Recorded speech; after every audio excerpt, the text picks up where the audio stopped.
They told me I wouldn't live. And in the days, months, and years that followed, I learned something about waiting for perfect conditions that completely changed how I help people buy real estate today. Here's what I mean by that. I see two types of buyers in the Gulf Coast market right now. One group is paralyzed, endlessly researching, waiting for the perfect moment, convinced that more information will eventually make the decision feel safe. The other group is moving forward, not recklessly, but wisely, and they're building the kind of wealth and lifestyle the first group keeps dreaming about. The difference between them isn't courage, it's clarity. After 3 years bedridden and 7 years fighting for my life, I don't look at big decisions casually anymore. I understand what it feels like to want clarity before taking the next step. But here's what surviving something that should have killed me taught me about buying beach real estate. Peace is not the same as certainty. Today, I'm going to show you how to tell the difference using real examples from buyers I've worked with, the actual market data I'm seeing right now, and the decision framework that came from the hardest season of my life. Most buyers think they're waiting on rates, but after working with investors for years and walking through my own crisis, I can tell you rates are usually just the easy thing to point to. Sometimes the real issue is fear. Fear of getting it wrong, fear of buying at the wrong time, fear of not being able to control what happens next.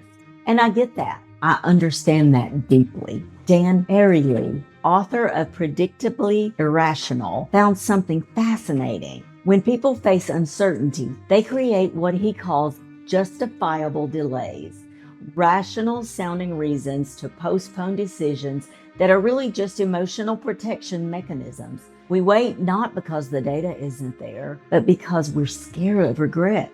I had a client, it's a client couple, who researched for 11 months. You know what happened? The property they loved was sold. The next options weren't as strong. They ended up more discouraged than when they started and still hadn't built a single dollar of equity or created a single family memory at the beach. Waiting feels safe because it feels like you're doing something, but endless research can become a way to avoid the discomfort of deciding. And that avoidance has a real cost in opportunity, in equity, in time you'll never get back.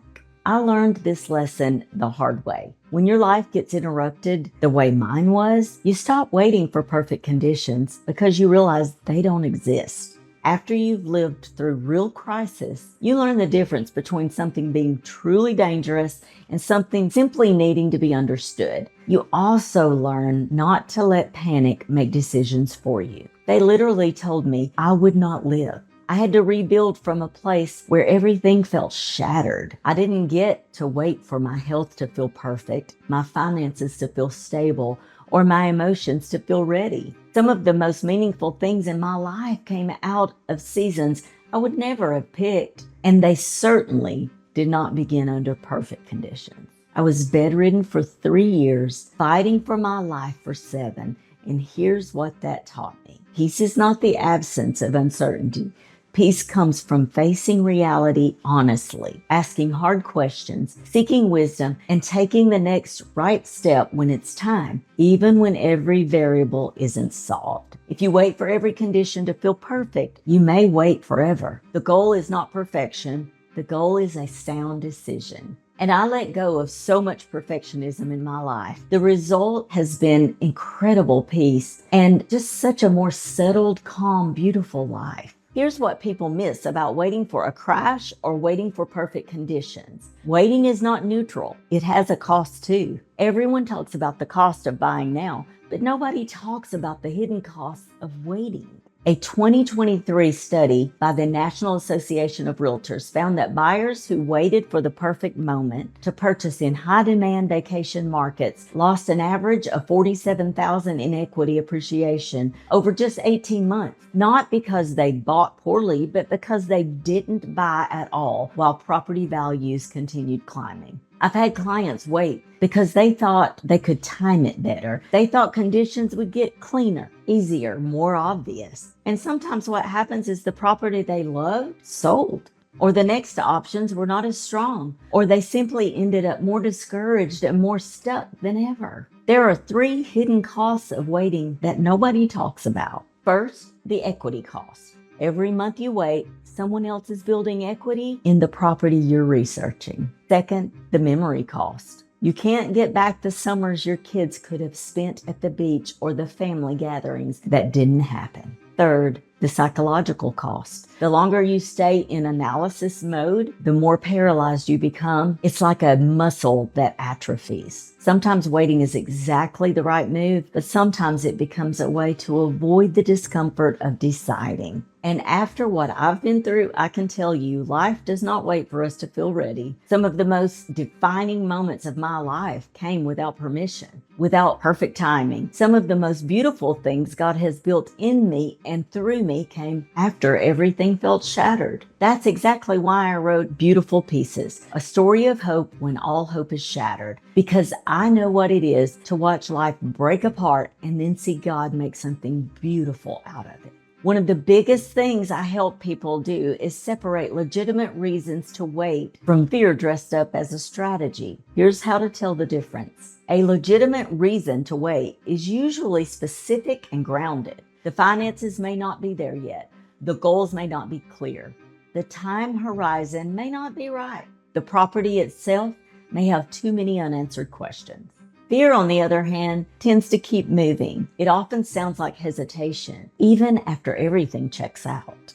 Here's the decision framework I use with clients. The clarity test. Can you articulate exactly what you're waiting for? Rates to drop is vague. I want to see rates at 5.5% or lower, and I'm tracking the Fed's next 3 meetings is specific. The timeline test. Is there a defined end to your waiting period? Or are you waiting indefinitely? The goal alignment test. Does this purchase truly align with your life, your finances, and your season? Or are you trying to force something?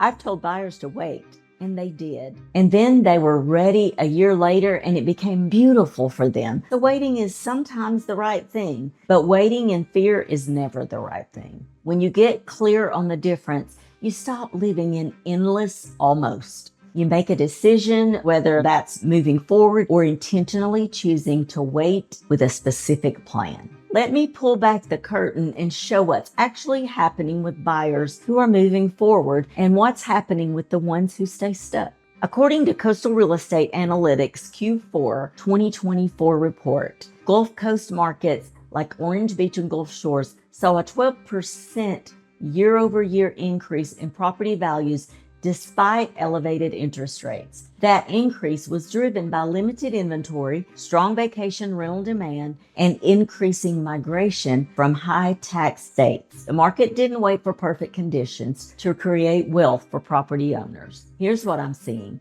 The buyers who pull the trigger and build wealth are usually the ones who understand that they do their homework, they ask the right questions, they get clear on their goals, and then they act when a property makes sense. The ones who stay stuck forever are often still chasing the feeling of complete certainty, and that feeling rarely comes. Now, let me be clear about the market realities buyers need to understand. Some buildings are in incredible shape post-Hurricane Sally. Strong reserves, proactive management, transparent financials. We've got a lot of buildings in really good shape.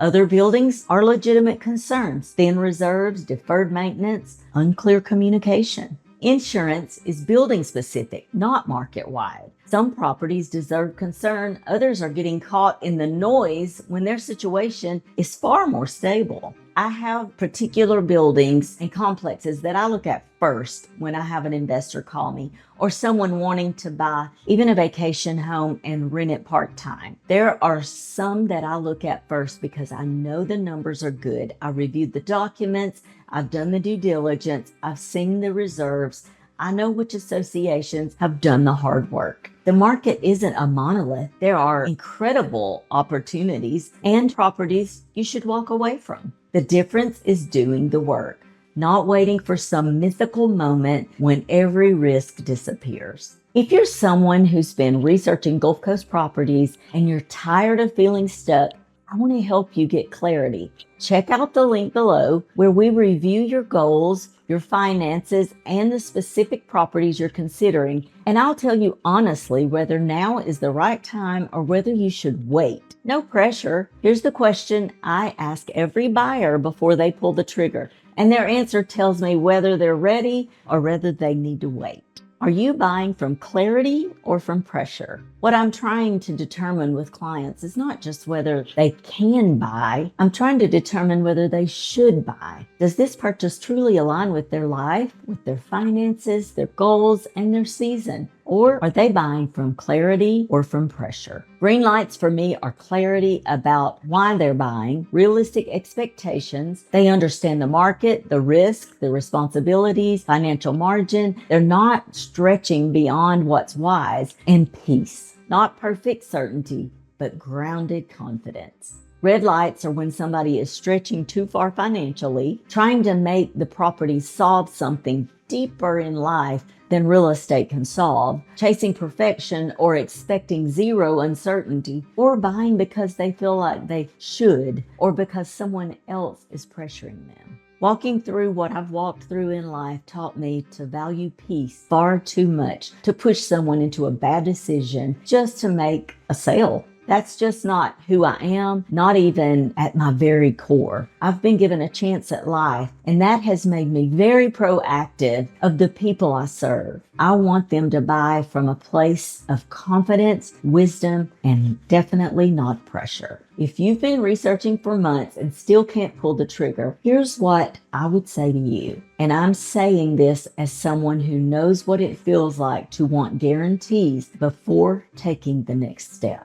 At some point, more information may not be what you need. At some point, you need clarity about whether your hesitation is truly wisdom or whether it's fear. If the property is right, the building is sound, the numbers make sense, and it aligns with your goals, then maybe the next step is not more research. Maybe it is trust. Not blind trust, but wise trust. The kind that says, I've done the work, I've sought good counsel, and I'm ready to move forward. I've seen clients where they were terrified. They had worked themselves into believing the numbers were going to be impossible. And once we did the work, once we reviewed the financials, the HOA documents, the insurance details, the full picture, the situation was much more manageable than they expected. The fear was bigger than the reality. It's the same when you have people that go into property and they're like, we had already decided we were not going to like this, but wow, this property sells itself. When you put the numbers in front of them, they're like, okay, wow, this sells itself. Not yet is sometimes the right answer. I have no problem telling someone that. I've told people to wait, and they did. And then they return ready a year later, and it becomes a beautiful thing for them as well. But if you're clear, if you're aligned, and fundamentals are solid, then maybe what you're waiting for is permission to stop waiting. And I'm giving you that permission now. This isn't just about real estate. It's about how you approach big decisions in life. After surviving what should have killed me, I stopped waiting for every condition to feel perfect. Some of the most meaningful things in my life came out of seasons I never would have chosen, and they didn't begin under perfect conditions, but they were right. And that's what we're looking for here. Not perfection, but rightness. Here's what we covered today. Waiting for perfect conditions often feels like strategy,